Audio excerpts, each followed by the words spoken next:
Georgia dominated Texas. Texas got outclassed, not in terms of the talent roster, but Texas was coming off of a bye. I don't see enough people talking about the fact that not only Kirby Smart is now beating Sarkisian 3 times in a row, twice last year, once this year, and they're not going to get a rematch this year because Texas will not make the college football playoff. We'll talk about that here shortly. But Sarkisian even had a week to prepare. You had 2 weeks in totality to prepare for Georgia. I mean, Steve Sarkisian had 2 weeks to prepare for Georgia, and yet his team looked the least prepared on that football field. They looked like they were getting coached circles around them. I mean, the best examples are like the fake onside kicks. You had a coach that was playing to win and a coach that was playing not to lose. And the best way you can describe that is a coach that's willing to take risks and try to put their team in the best position to win. Texas had one job. They had one job that Saturday, and it wasn't to lose in the fashion that they did, 35-10. I get it. It's Georgia. It's on the road. It's in Athens. A home environment that doesn't get really talked about as one of the most difficult home environments in the entire country. It has grown and it's developed into one of the best in the country over the past couple of years. Kirby Smart has put in a ton of investment. Just go watch any press conference. He has plenty of quotes of what he wants this Georgia home environment to be, and it's gotten up to the standard that he probably wants it to. But we could talk about all of that because the talent roster between these two programs is not a major gap. It is a slight gap at best. Texas, one of the best talent rosters in the country, top 5 bare minimum. Same could be said for Georgia. But you had a team in Georgia that was way more prepared across the board. We can talk about what we think of Texas as they have massively disappointed. Contrary to what Steve Sarkisian will say in his press conferences and say, well, who voted us to be number one? On paper, this team justifiably was a top 3 team in the country. I didn't have them at number 1. I had them at number 5. And even then that was overrating them. But this team warranted the expectations. You want to know how I know? It's not based on what I'm saying. It's not based on what ESPN. It's not based on what Fox Sports is saying. It's not based on the Arch Manning hype. It's based on Steve Sarkisian's own words.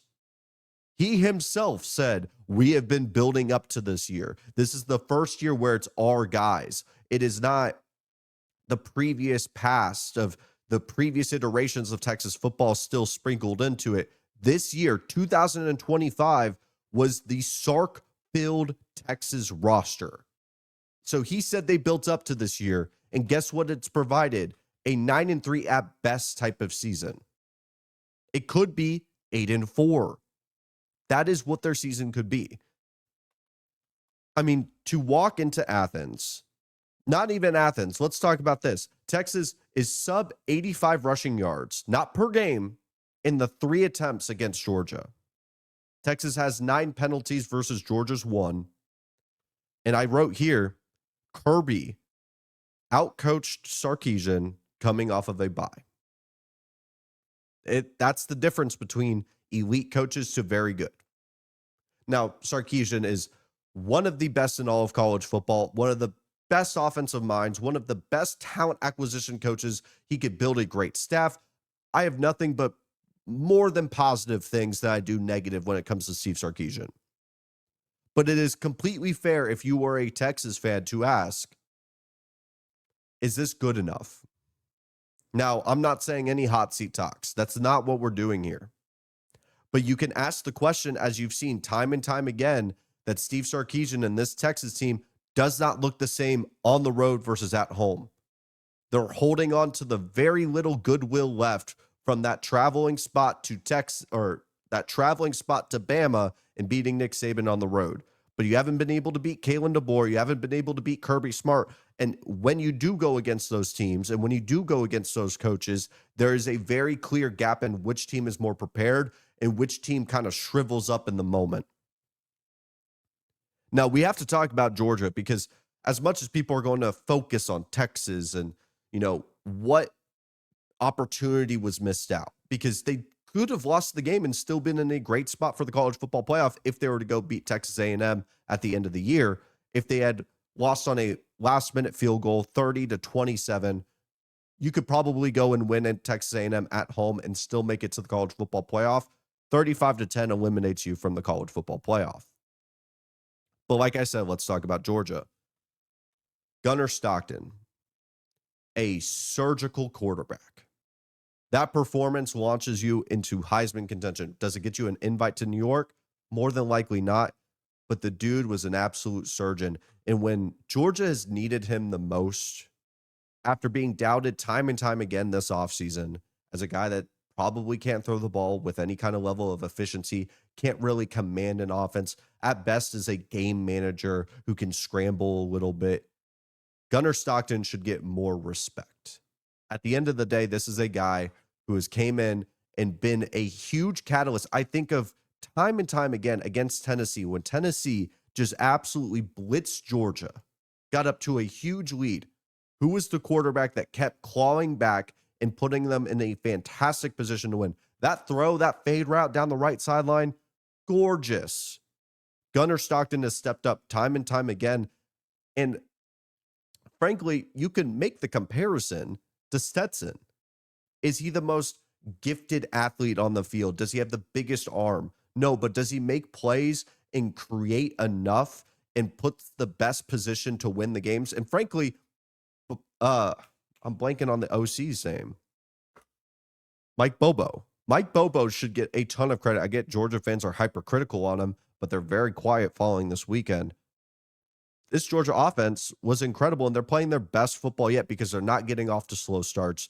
They're playing 4-quarter games. And what's so scary about Georgia, what petrifies me, is the fact that Georgia seems like a team that has been chipping away, trying to start a fire. We get to halfway of the season. They're still in contention, but they're still trying to get that damn fire to start. And now it's gone. Now it's going. Now the fire's getting hotter and hotter, and it feels like they're cooking at the right time. The match is lit. The fire is stewing. Like, their best football could still be in front of them. And I tell people time and time again that when you have the best coach in college football, which we clearly saw on Saturday, and why that's valuable, about a week ago was the midway point of the college football calendar for the season. The midway point from week 1 to the national championship. Now, that's not to say every single weekend leading up to the national championship will games be played or will Georgia be playing in them. That's not what I'm saying. But if Georgia's playing their best football and we start to spread out the games more, allowing for more prep for the best coach in all of college football and a defense that is gelling together and an offense with a veteran quarterback who continues to make clutch plays, this Georgia team, I would not want to face them. They've been there before, and it seems like this Kirby Smart right now, or this version of Kirby Smart, seems the most happy with this team. We're not having extracurricular sideline, noise with this team. They seem to be gelling together. If I was to ignore resumes and what a team has done, I would probably have them as my number 2 team in the country. Now, do I have, if I had to submit a ballot to the college football playoff, would I have them at number 2? Probably not.